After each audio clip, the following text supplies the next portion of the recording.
Mahadeo, journalist and community reporter, and I dedicate my time to searching for the stories that matter the most. Positive, uplift styles that people seem to be living on social media. Girl, you did not wake up like that. I'm interested in the genuine connections, the honest opinions, and the real uncut version of your true self. This show is about keeping it 100% real, deconstructing who we are and what we're all about. Join me as we sit down with individuals to discuss the personal struggles, the many challenges, and the moments that define us on this journey of discovery. Let's be real, life isn't fair and people make mistakes, but every opportunity is a learning experience. Let's discover the truth together right here on Real Talk.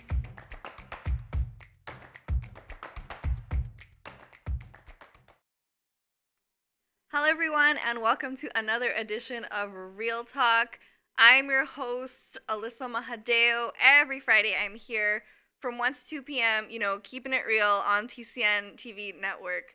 Guys, thank you so much for joining us for another show. We've got a really important show actually to deal with today. A really important topic, something that is current, affecting the community right now. And my guest is a woman from the community who is very involved in, kind of some of the things that are happening, some of the systems and policies and things being put in place to deal with a lot of these things. So before I get into that, I did want to address, today is Friday the 13th. I didn't even realize that until someone brought it up, and I was like, oh, it's Friday the 13th. So, I mean, I'm a superstitious person, but I don't really, Friday the 13th is a day where I'm just like, unless I know about it, I'm not really, aware that it's happening. But, lots of things happening right now with regards to violence in the city. I know a lot of people are hearing it on the news. As soon as you turn on the news at 6 o'clock in the evening time, actually throughout the day on your Facebook, your Twitter, your news feeds, you're seeing everything that is happening with pertaining to violence in the city. Just last night, there was a shooting in Brampton. Someone was literally killed around the corner from my house, and I think that's ridiculous. I've been living in Brampton for probably about 18 years now, and the amount of crimes that I've heard about in the last, month is, unheard of. We don't really hear about a lot of things. You hear about things happening in the city out in the East End, a lot of things, and still, I mean, for Canada, especially for Ontario, I find there's a lot more things that you're hearing about, a lot more police presence around the city, and just a lot of innocent people that are getting hurt, and it's a little bit ridiculous. So today on the show, I'm going to have TDSB school trustee and candidate for Toronto City Council Ward 7, Tiffany Ford. She is going to be on the show today. She is a woman who is deeply passionate about the community, supporting youth, and creating tangible differences that result in better opportunities.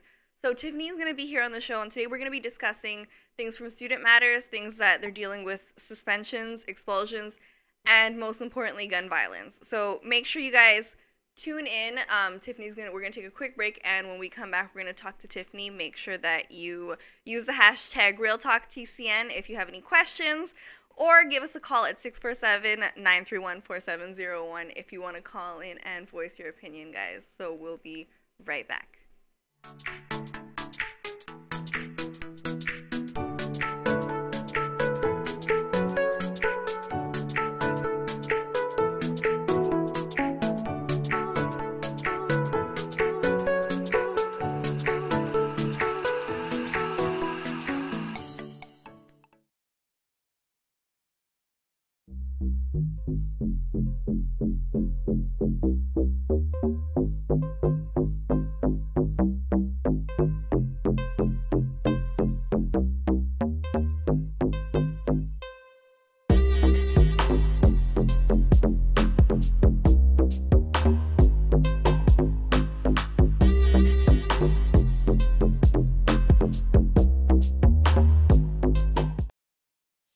Think you have what it takes to bring value to the community?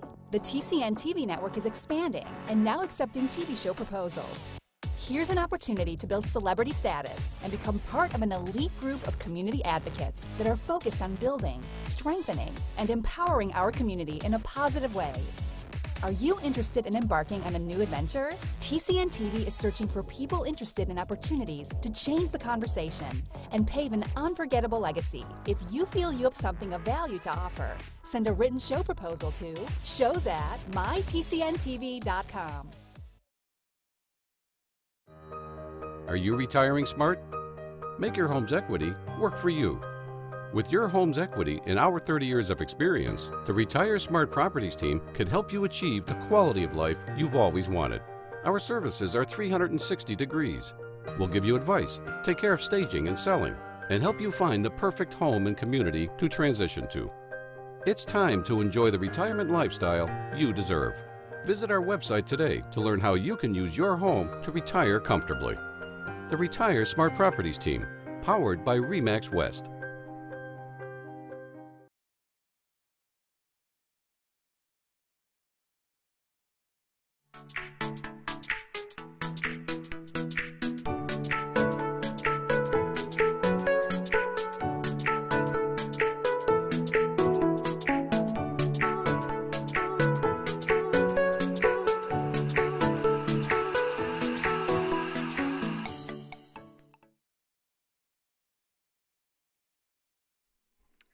Welcome back. You're watching Real Talk. I'm your host, Alyssa Mahadeo, and I'm here every Friday from 1 to 2 p.m., guys. Thank you so much for tuning in. Make sure that you guys tweet me. Use the hashtag RealTalkTCN if you have any questions that you want to ask during the show. Today on the show, I have TDSB and candidate for Toronto City Council Ward 7, Tiffany Ford, here in the studio with me. Tiffany, thank you so much for coming on this show. Thanks for having me. Thanks for inviting me. So today we're covering something very serious that's happening, you know, in the school systems, in the city, just in the community in general. And our show here, Real Talk, we like to voice our opinions. We like to hear the public's opinions on things that are happening, the changes they want to see, the policy changes, and as you, as someone in a role of authority, a position of authority, you kind of have the power to hear those things and now take them to the higher powers. Yeah.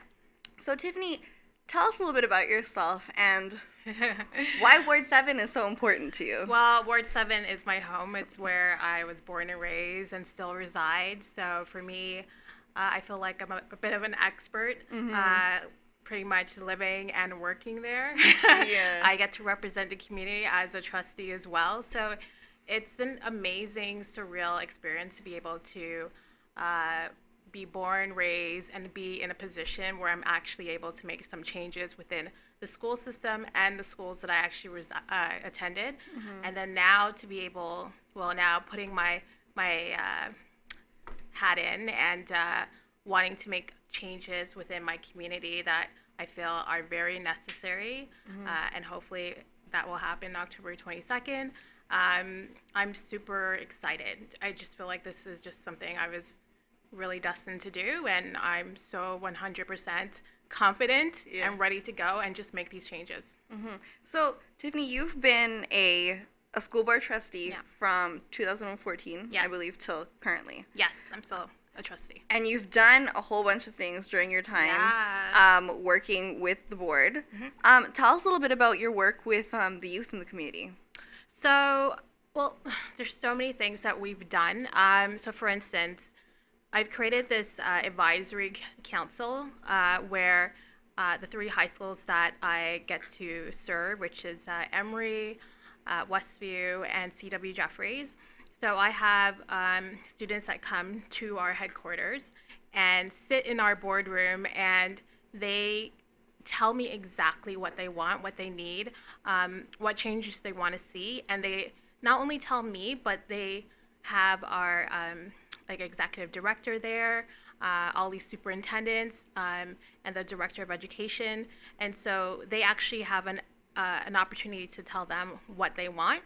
And since I've started that like 2 years ago, we've had like a huge increase of funding, so many tangible changes that have been done, and the students see it for themselves because they get to hold us accountable and tell us, like, in our next meeting, like, this and this and this has not been done. So it's phenomenal. Outside of that, just having parent meetings and hearing voices from our parents and community about what we need. One of the things I like to do is advocate about some of the processes that we have, because the system is so huge. Like, Toronto District School Board is Canada's largest school board, and it's the third largest in North America.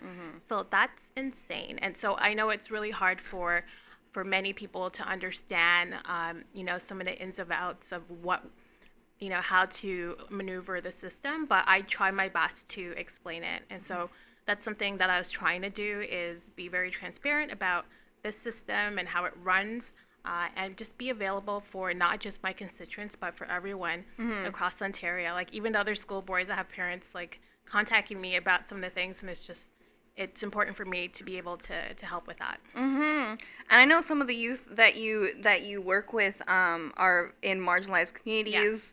They're considered at risk, things like that. And what are kind of some of the stigmas that are surrounding these children, and why do you feel like maybe they're not getting the same kind of attention that they should be getting? First of all, I like that you hesitated and you said considered at risk and saying they're at risk, because that's something that kind of terminology really bothers me, because it really stigmatizes young people to say that they're at risk. And for me, I started this nonprofit called Beyond At Risk because of that whole concept. So in marginalized communities, like such as the Jane Finch community, where I get to serve and live, a lot of young people just have felt stigmatized, and a lot of it is media portrayal. And then also having people, come in and try to serve the community, but with a lens that is not within, that community, or having those experiences. So I don't think, it's almost like we're overserved in different areas, but it's not always the best route for us to really make changes. That's how I see it. So it's kind of like there might be a nonprofit that comes in and gets a lot of funding from the city or whoever, but their lens and ideas comes from a place where it's like not authentic. So for me, that's why I think a lot of young people have been underserved in that way, and continue to be marginalized, because we're not really getting to the root causes and we're not really changing it. I find that what ends up happening, we've got a question actually. Suspensions and expulsions often target most vulnerable students and achieve very little with regards to improving behavior. So this was something that we wanted to touch on a little bit with regards to, first of all, violence, especially within the school system. Students who have maybe potentially gotten in trouble, who have gotten expelled, been suspended. What has been your kind of experience with that, or your concerns? Man, we can talk about this all day. First of all, I get to actually chair discipline hearings. So it's like a court, but it's the school's court. And so imagine, first of all, I was like the first Black female chair of expulsion hearings, which is a big deal in itself. And so the idea that many young Black males or Black girls are being expelled and suspended more often, honestly, I can say with my own eyes, 100%. And it's very disheartening. And so changing the behaviors, I know the question's gone now, but in terms of changing the behaviors, I think it really starts from elementary school. I'm seeing a lot of young, grade 1, grade 2 kids that are getting suspended. It's insane. Or even kindergarten. And it's really difficult for parents to grasp that. And so because we now have full-time daycare, kindergarten, full day, it's been sort of a nightmare for some parents, right? So there's a lot we can talk about there. I've had, actually, myself, I actually can't even see the timer. My brother, actually, when he was in kindergarten, he was suspended. And this is the region of Peel, so I don't even know how the systems differ. But this was he was in kindergarten, and what he had done was, I think someone had told him something, or they were doing arts and crafts or something, and then he was holding a pair of scissors, and someone had maybe like given him like a, I don't know, probably what they told him, but maybe provoked him in some type of way, and I think he just went like this and used the scissors as like a pointer. And pointed it at the child. And I remember that he was suspended. And I remember I came home, my mom was like, he was suspended from school. I'm like, from kindergarten? I was like, isn't the teacher's job to tell them kind of what's right and what's wrong, because they're so young? It depends on the teacher, right? So some teachers have this hands-off approach, and then some teachers will maybe mitigate the situation and tell that child, listen, this is almost like a threat, or try to explain it in a way because it's he's not in okay kindergarten, to do something like that, right? You know, and so it really depends on the teacher, and then also depends on the principal, because they have the authority to suspend students and expel students. The issue with that too is it also goes on the child's record. It definitely does. Yeah. For me, so for what I see, if a child's like in, you know, high school, grade 9 is like the hot year. That's the year where a lot of students try to transition and they get themselves in trouble quite often. So say I see a child that's in grade 9 and he's done something wrong, or she, and I look at their entire record from all the way to kindergarten. So I can see that they got suspended a million times in kindergarten, and their parents didn't fight it or didn't appeal it, and so it stays on their record, and it can be used against them. Yeah. It's important to appeal. Yeah. So we're gonna take a quick break. When we come back, we're gonna hear more, you know, a little bit more about this this topic, and we're gonna get into the topic of gun violence and how it's affecting the city. Think you have what it takes to bring value to the community? The TCN TV network is expanding and now accepting TV show proposals. Here's an opportunity to build celebrity status and become part of an elite group of community advocates that are focused on building, strengthening, and empowering our community in a positive way.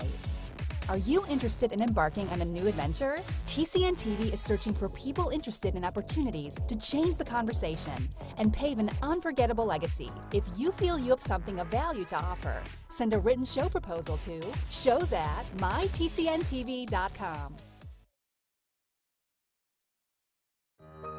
Are you retiring smart? Make your home's equity work for you. With your home's equity and our 30 years of experience, the Retire Smart Properties team can help you achieve the quality of life you've always wanted. Our services are 360 degrees. We'll give you advice, take care of staging and selling, and help you find the perfect home and community to transition to.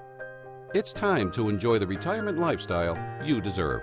Visit our website today to learn how you can use your home to retire comfortably. The Retire Smart Properties team, powered by RE/MAX West.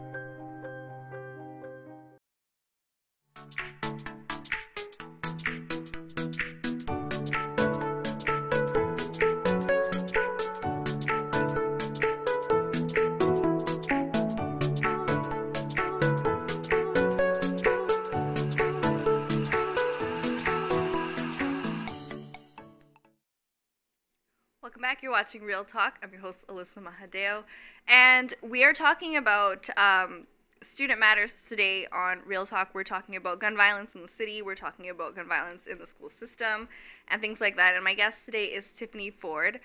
Before we actually start talking about this, though, I did have a quick video that I wanted to show you guys by, let me tell you who it's a video from 2016 by AJ Plus, and it's showing some of the difference between the Canadian and the U.S. gun control policies. So we're going to roll that clip now.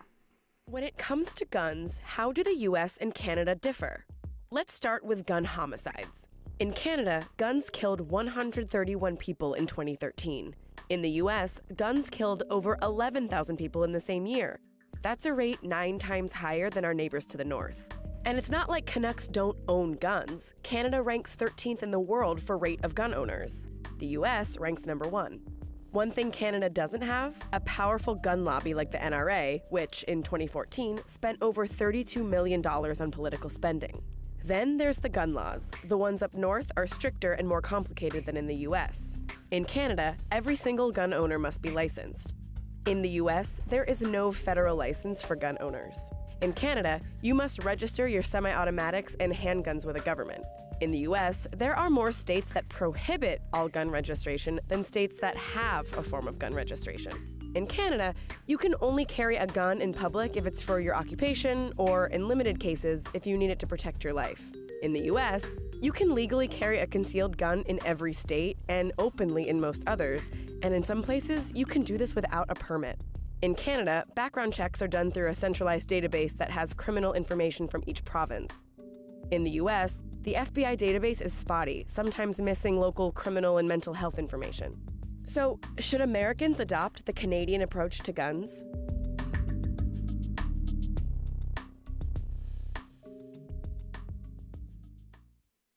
So that is the question, guys. That was a really quick video that I found on Stats regarding the Canadian and U.S. gun control policies. Again, something very important, something that's not really talked about. It's only talked about when there becomes a problem, when you see an abundance of gun violence in a city or a town, or all of a sudden it's like, oh no, what have we been doing about this in the time when it wasn't happening? Right? So some of the things that were kind of mentioned in that video are how the Canadian gun laws and policies differ from the U.S. ones. There's a lot of holes in the U.S. one, as we've seen. But again, we always say that Canada always has that U.S. influence. Right, because they are the biggest and they just have that control over us. So anything that happens in the U.S. kind of just comes across the border. Yeah. And all of a sudden it's happening here. What I was most surprised about was that Canada ranks 13th in the world for people who own guns. Yeah, I didn't know that. I didn't know that. And also, I like that we have limited circumstances on when you're allowed to carry a gun. A gun is an occupational thing for people here. But I also noticed it said that it's in some cases you can use it as a form of self-defense. Right? And I didn't really understand that too well because I feel like there have been a lot of stories that we've been hearing about in the city where people have been pulling guns out of their trunks and shooting pedestrians on the street. Yeah. So where is that really coming from? I don't know. I have no idea. Yeah. So anyways, with regards to the school system and gun violence in the school system, what are some of the stories that you may have heard or have been in contact with? Well, so for me, what I've seen, again, from a standpoint of chairing expulsion hearings and seeing kids coming in, and so we have these so first of all, it's based on the Education Act, and so once in a while I will see something that says firearm. And what's interesting is sometimes it's not a real firearm. It's like a cap gun. Oh no. Or like a replica gun. And so I remember like being really interested in that and wanting to change the fact that it says the use of a firearm to ensuring that it's a use of or add that it's a replica gun. Yeah. Because kids actually get, charged or expelled based on showing or what's branding written on paper, branding an actual a fake gun, right? So it really depends on what the student was doing with that. Sometimes it's for fun, sometimes it's to scare someone, and so I've seen a lot of that, and that was really interesting to me. But I don't recall ever seeing using the use of an actual real gun in a situation. But I know that a lot of students are nervous. Going for their walk to and from school, which is very interesting. So a lot of the weapons that kids bring to school is because of the issues in their communities. Yeah. I mean, it's also a fear. It's that fear culture. Yeah. Where parents are scared for their children's lives as well. Students themselves are scared, so they're not really sure what to do. They don't know how to protect themselves. Again, depending on the communities they live in, too. They kind of know the area. They kind of know what to expect sometimes. Yeah. And while it's not the greatest stigma to have, it's still something that, again, people are afraid of. Yeah. I noticed with a lot of the new, a lot of the crime that's been happening in the city right now and around the schools, it's very gang-related. And that's something where sometimes students who are in high school, who are sometimes even younger, either are friends with people in gangs, have family members who are in gangs, or they themselves are in gangs? It starts really young, actually. A lot of the students, like sometimes from middle school, really, and even in elementary, like if you have an older brother or older sibling or parent that's involved in something, kids know, right? And then when it comes to, like, say, gun violence and it happens in your community, like the kids know. So it really starts from young, where kids are understanding what's going on around them and seeing it. Also, this probably provokes things like bullying amongst other like students. So like students who are either being affected by this or are involved in something like this. There's that whole notion of there's again the student you don't want to hang out with them because they might be dangerous. Yeah, I've seen that before. Right. Also, with regards to the suspensions and expulsions, some of these students, like you were saying, they're not committing serious crimes. Well, some are. Some are, but some aren't. So some aren't, but some are. Definitely, I've seen some really bad things. It just depends. Like a lot of it is history. Again, your brother getting suspended in kindergarten, and say he got suspended again in grade 4, and then grade 6, and they're going to 8, and then when he gets into high school, he does something wrong. He gets into a fight, and then the principal might just say, okay, you've had like 6 suspensions, and now it's time for you to get a fresh start somewhere else. So expelling them. Yeah. But again, the trustees are the judges in that situation. So it's really important to have trustees that understand. So when you have to sit on a panel for that, how do you make a decision about what's right and what's wrong in that situation? So the principal always has a case, and so we have like binders in front of us and an investigation, and then we ask about mitigating factors. So sometimes students have like an IEP, so like an individual education plan. Maybe they have a learning disability, something like that, and we ask questions of the principal, and to ensure there's facts, it's fact-based. And then the parents or their guardians, and sometimes the students themselves, actually come and state their case and their side. So it's like an actual court, in a way. And we deliberate and decide afterwards, and it's all in private, it's all confidential. And I know that you kind of mentioned too that because of the history, because you've either been expelled or suspended or whatever, this affects their opportunities to be able to learn down the road. Yeah, well, one of the questions we asked too is, which is part of the mitigating factors, will this sort of hamper their opportunity? Exactly, right? So we do have what is called expelled, like a place where expelled students or suspended students that have been suspended for over 5 days to 20 days actually go to, and we call it the caring and safe schools. Okay. And so they go, and it's not mandatory, by the way, but they can go and continue their studies while they're suspended, pending expulsion. And if they're expelled from all schools of the board, because that does happen, they can go into this program and get their credits and whatever until they are ready to get back into a regular school. Now, my issue is, and I don't want to take up time on this, but my issue is some of these young people do not go back to school, or they choose not to go to these programs because it's not mandatory, right? So what happens to them? My question about that too, like now that you've mentioned that too as well, is do these students get the care and attention that they need when they go to the safe school? You know what I mean? Like, yes, okay, you've been suspended, you've been expelled, but then have you been tossed away in a corner and then it's just like, well, we put you there, you're supposed to go and learn, but that's your choice if you decide to or not. Right. Or are they getting the counseling that they need, or the social workers to give them that one-on-one attention that they might need? They do. I know in TDSB they do. Okay. For sure. I don't know about the other school boards, but in TDSB I've seen it myself. They certainly do. And it's a smaller setting and what have you, and so they they are focused on ensuring those students get back into school when they are there. But yeah, it's very difficult. And then it coincides with, gang violence, jail, gun violence, all that stuff. And so it's like the school system can be that pipeline to prison, as people have said. Yeah. Yeah. And that's absolutely. really, really, really unfortunate when you think about it. Yeah. So we are going to take another quick break, and when we come back, we're going to hear more. We're going to hear actually from some kids about what they think about gun violence. We'll be right back.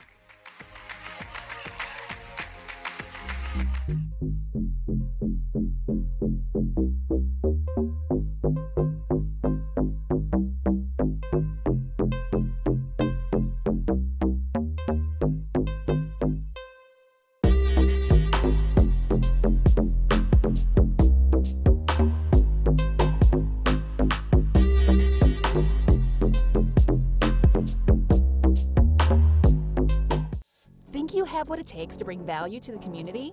The TCN TV network is expanding and now accepting TV show proposals. Here's an opportunity to build celebrity status and become part of an elite group of community advocates that are focused on building, strengthening, and empowering our community in a positive way.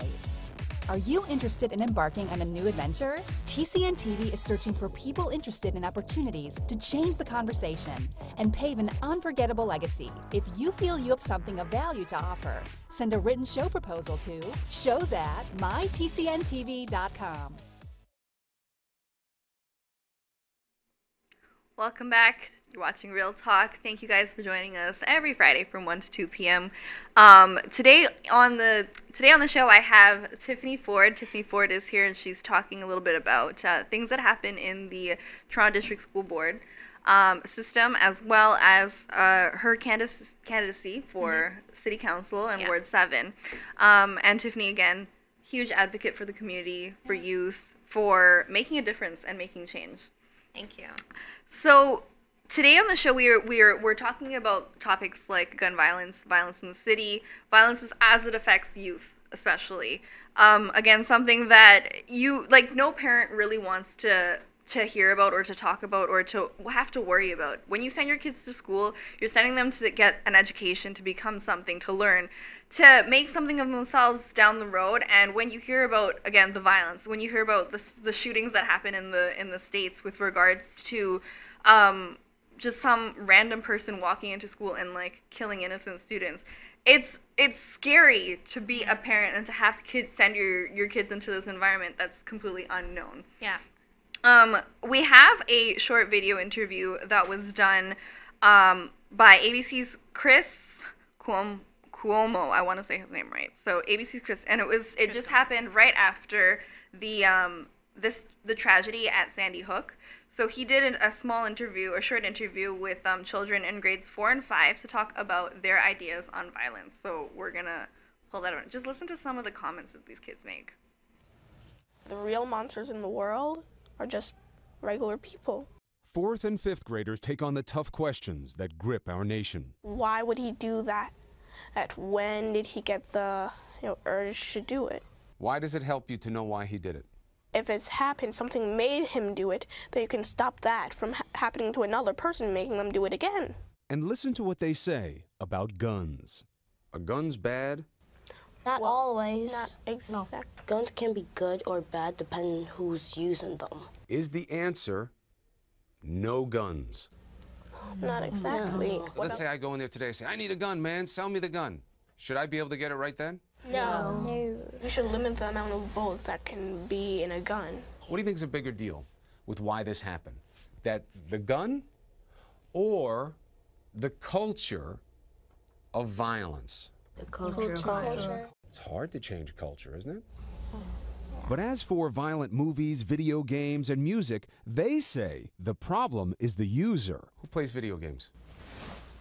Now, when you see those things, does it make you want to do those things to regular people? Oh, no, it's just a game. And you don't believe that the game changes your mind? I don't think the game is the problem. I think the person who's playing the game is the problem. And the controversial idea of armed guards in every school? For these kids, not so controversial. They could maybe hire people to walk around and watch what's going on Armed guards? Yes, it would actually make me feel safe. And if that doesn't work, George may have the best solution of all.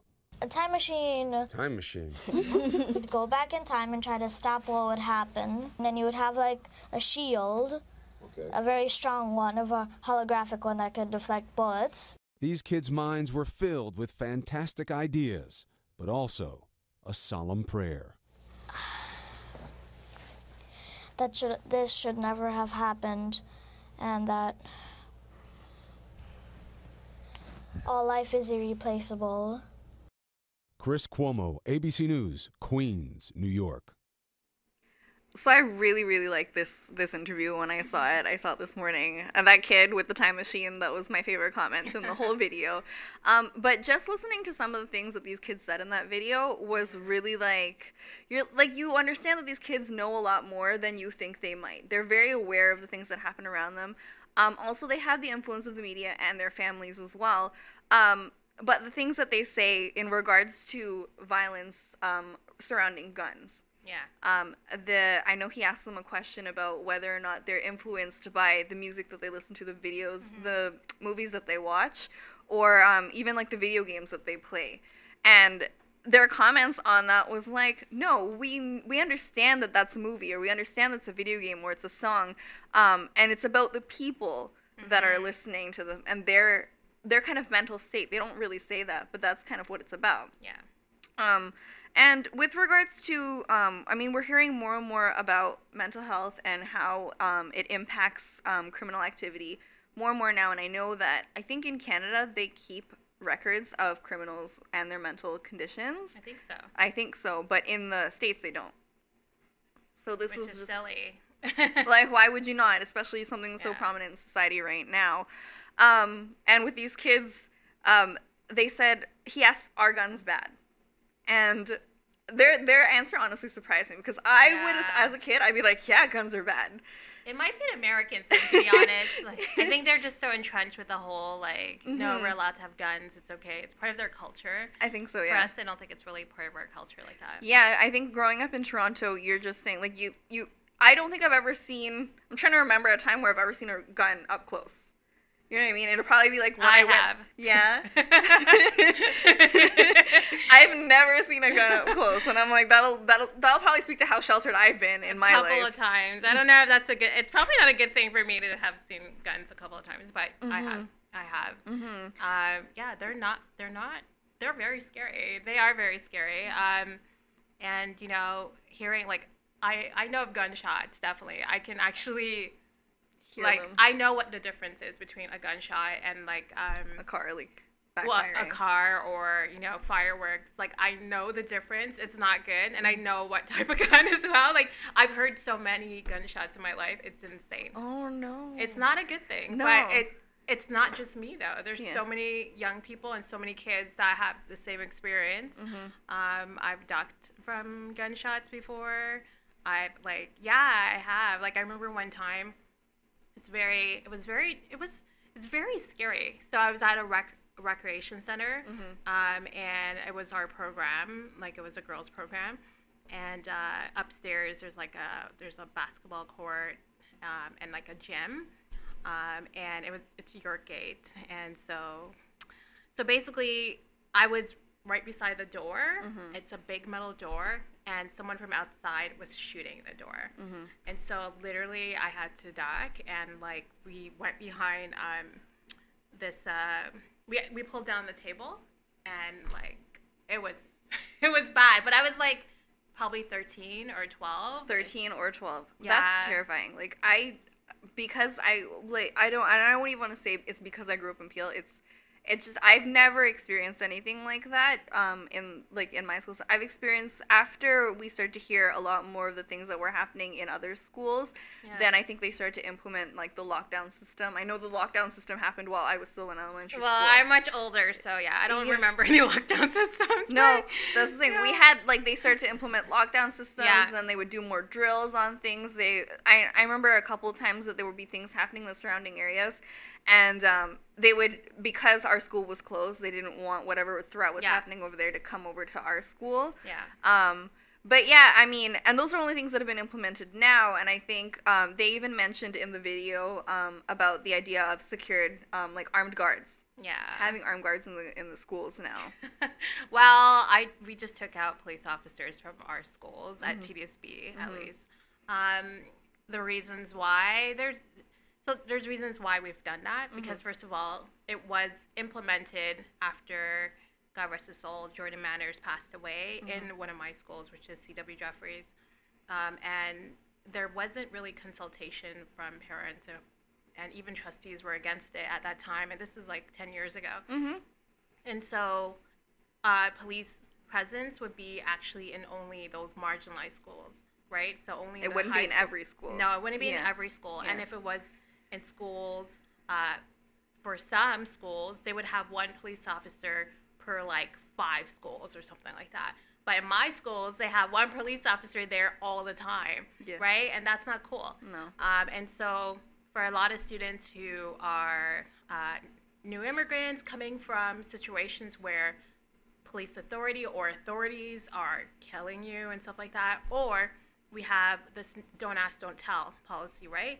Where students who they don't necessarily have their papers here can actually go to school, right? So, or they have their papers, but so just that concept of your status, your immigration status, and having a police officer in your school, the anxiousness you might feel, right? And so, but don't forget, if you and I have a fight in my school and there's a police officer there, you're more likely to get charged immediately. Yeah. But if it's in another school that doesn't have a police officer, you can probably just fight and get away with it. And that is not cool. So the fact, for me at least, having police officers in some schools and not all schools, if that was the reason we need to do it, is just not, it's not fair, and I'm not down with it. So I mean that it makes a lot of sense when you say it that way too. I know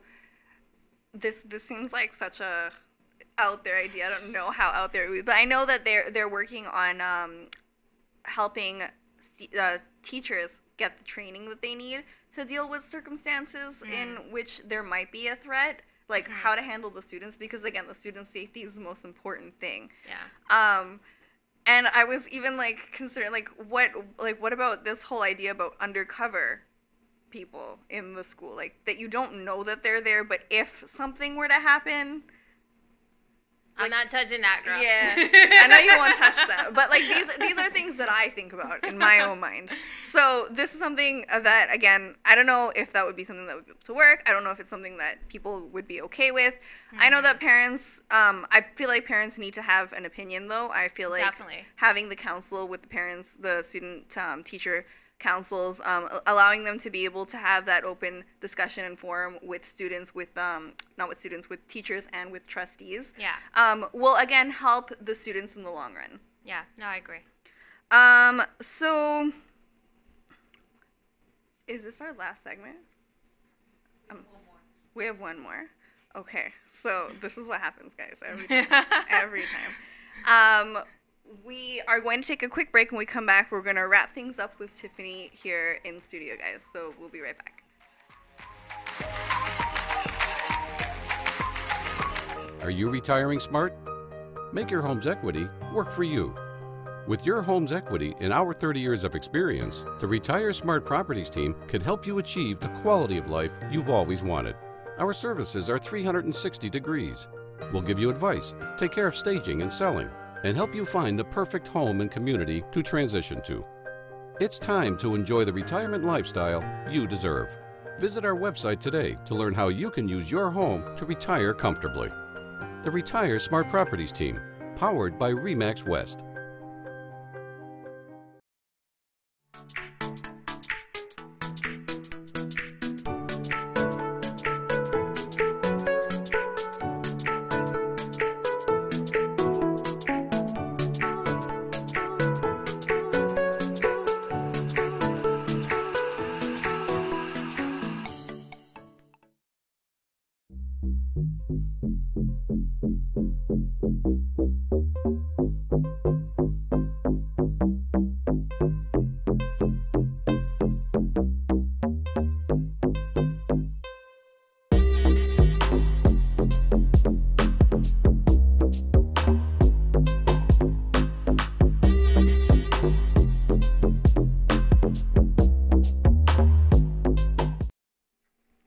We're back and you're watching Real Talk. Guys, thank you so much for tuning in today's show. Today on the show I had Miss Tiffany Ford here. She was here in studio and she offered a lot of insightful things with regards to the school board and, you know, student-parent relations, student-trustee relations, student or parent-trustee relations. And, I mean, I really appreciate that because we don't really hear a lot about the education system, what goes on. I mean, I feel like sometimes the government has too much control over what goes on in the school boards, and I don't think that that's cool. Yeah. But that's just me. Again, all we really want at the end of the day is for people to be safe. It's all about public health, public safety concerns. When you hear things on the news like there's an increased police presence in Toronto and they won't tell us why. I know, right? Why did they do that? That's what I'm saying. It makes people like kind of sit there and like, should I leave my house today? And you don't want to be sitting there thinking about things like that. Yeah, it's very interesting. Yeah. So Tiffany is running for city councilor for Ward 7. Yes. She is she's taking a stand because I know she wants to make a difference. I do want to make a difference, and I hopefully have the opportunity to do that. And so, yeah, October 22nd, the municipal elections in Toronto, I am running for city council, and you can learn more about, you know, some of my ideas. Really, it's about more affordable housing, more accessibility to transit, more accessibility to affordable childcare, because, like, childcare is super expensive. Yep. And just having, you know, the voice of the community really heard at City Hall. Like, I certainly want to make sure that I highlight their voices and work with my community to ensure that we get what we want and deserve and it be progressive. At your campaign launch, did people come out and kind of voice their concerns and let you know some of the things that they want you to bring? It was... Well, yes, but a lot of it was also supporters as well. So I had like a ton of speakers. Some were actually city councilors, and also MPPs and MPs. So it was amazing support, and then also community members as well that were just kind of like highlighting the things that I've done and why I'd be the best candidate. And so I have a great network of support, and I think the city is really looking to this race and excited about change and the possibility of it. So I'm really excited. Yeah. 2018 has been the year of change. I mean, there's been a lot of things. There's a picture of some of the youth that Tiffany works with. Yeah, that's one of my student council, and so it's just pretty awesome. Awesome. And I always enjoyed, like, I love the idea of student council. I wasn't on the student council in grade 12 of my high school years, so and I didn't really appreciate the value of student council until I was there. Yeah. You know what I mean? And then after, I know that the city used to try and implement youth, like mayor youth councils and things like that, because just to get the youth more involved in the city and what's going on with them and what do they want to see, what kind of changes.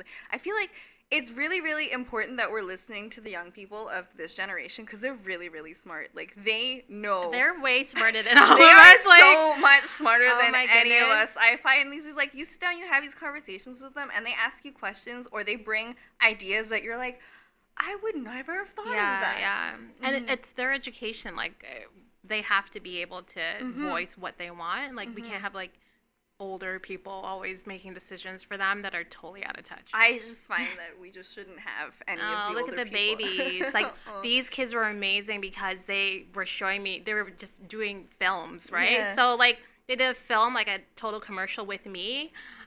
With their iPads and like edited and everything. I was just like amazed. And they're in elementary school. Like, I think they were in grade 2 or 3 or something like that. But like, these kids know everything. That's what I'm saying. Like, I didn't pick up a video camera until I was in high school. Yeah. Like, that was when I had a video camera and I was like, okay, now go around and film things and make a commercial to do stuff like that. Now these kids are so editing cute on their iPads. Yeah, they were working in teams creating like commercials for like their class. It was amazing. Kids are so submerged in the internet these days, in the news, in mainstream things that are happening. I mean, it's so easy to hear about these things. Like, I mean, kids are on Instagram now, and I'm just like, this is ridiculous. It makes me nervous. I know. So, I mean, again, they're really, really smart. They take in Oh my God, everything. these kids are amazing. So this was like for Valentine's Day, and so they basically had this store with it's all Play-Doh and everything, and so they were haggling me to buy basically the whole time. They were like, no, you need to buy these cookies. So like they were all like rush me, and I'm like, okay, let's see if I have enough money to buy all of these Play-Doh cookies, guys. And so like all of them were just like bum rushing me, and I was like, I loved it. They're so sweet. They're little entrepreneurs. They were all little entrepreneurs. Oh my God, it was they know. great. They know what the hustle is. They're like, we got to get from young. Oh my God, I'm gonna miss this job so much. Yeah. Oh my God. Yeah. But I mean, you're moving on to do bigger, better things for these little kids too, right? Hopefully, yeah. So, again, everyone, make sure the election is on October 22nd. Yes. So make sure you guys come out. You guys go vote. Follow Tiffany on her Instagram, on her Twitter, on her Facebook. There you can get regular updates, I know, from the campaign. Yes, absolutely. And are you going to be having any like town hall discussions and stuff like that I hope so. Yeah, just check out my website. It's tiffanyford2018.ca. Yeah. So, Tiffany, thank you so much for coming on the show today. This is fun. Really appreciate it. Thank you for joining us on Real Talk, guys. Thank you for the questions that were submitted online. Every week, make sure that I'm here every Friday from 1 to 2 p.m. Guys, make sure you subscribe to the channel. And make sure, again, if you guys have any questions or any topics that you guys want me to cover, that you send me a message. Let me know what you want to talk about next time on Real Talk. So I will be back again next week, and I hope to see you guys then. See you guys.